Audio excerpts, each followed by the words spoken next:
in the last video, I shot the SKS, so I can't leave the AR out, so we will shoot it now. Again, trying to film with one hand and all that goodness, so in this particular,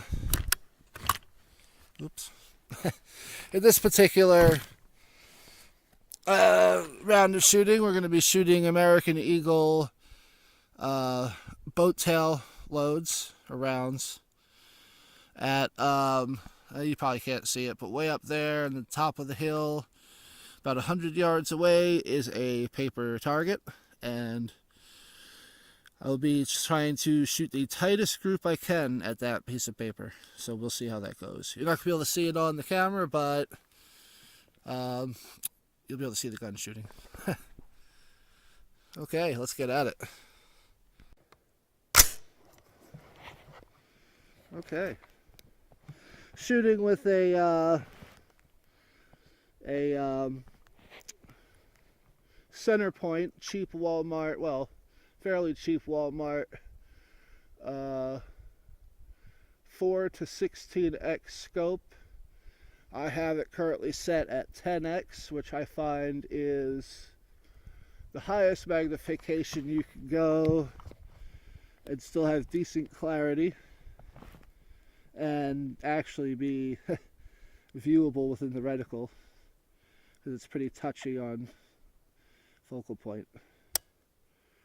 Okay, so let's see how we can do. I've shot up the target up there already with the SKS a little, but the SKS has a much bigger hole and the bullseye itself is fairly intact, so we can fix that, I think.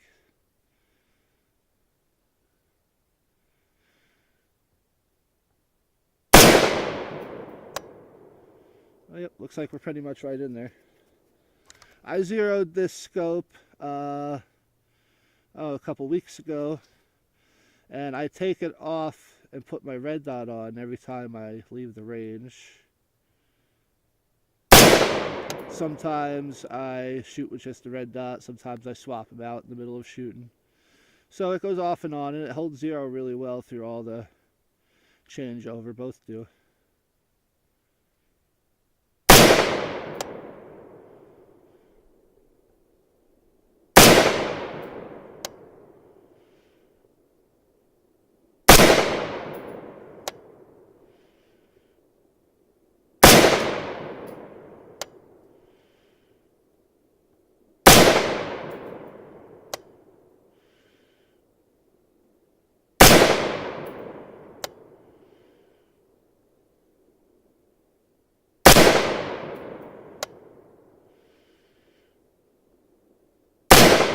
Well, it'll be interesting to get up there and see what I did.